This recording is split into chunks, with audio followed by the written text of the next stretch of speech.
তো আর শহীদ প্রেসিডেন্ট জিয়া রহমান সাহেব এই গানটা খুব পছন্দ করছে।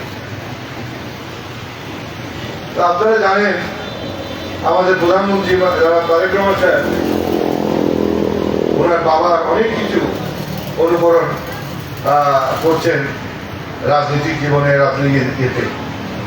সেরকম উনি কবি নজরুল ইসলামের প্রতি ওনার বাবার যে অনুরাগ ছিল, ওনারও সেই একই রকম অনুরাগ। তো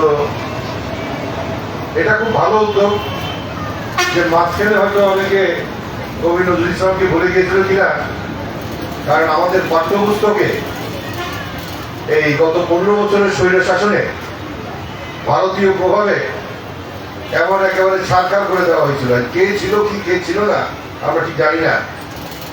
তো এখন সেগুলোকে আমাদের অনেক কষ্ট করে এই ক্যারিকুলামগুলোকে আবার ঠিক করা লাগছে নতুন সরকারকে। কারণ ওর ভিতরে কবি নজরুল ইসলামকেও গায়েব করে ফেলেছিল কিনা আমি ঠিক জানি না। বাট সব এই যে বর্তমান প্রজন্মের সব বয়সেরই আমাদের জাতীয় কবি কে জানা এবং ওনার জীবন সম্বন্ধে কিছু অবহিত থাকা, এটা সবারই প্রয়োজন।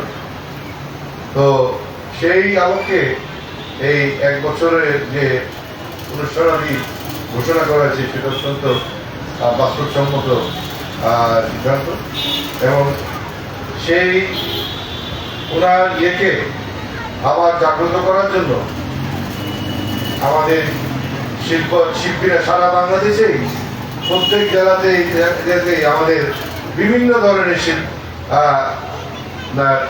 কি বলে আপনার শিল্পীরা আছেন যারা নাচেন, গান গান, এবং এই কবি নজরুল ইসলাম সাহেব বিভিন্ন যে কবিতা, গানের লিরিক্স, আবার নাচের লিরিক্স উনি যে করতেন, সেগুলি দিয়েই ওনাকে আবার উজ্জীবিত করার আমরা প্রয়াস নেওয়ার চেষ্টা করব আগামী 1 বছর। আজকের এই আয়োজন করার জন্য জেলা প্রশাসককে ধন্যবাদ জানাই।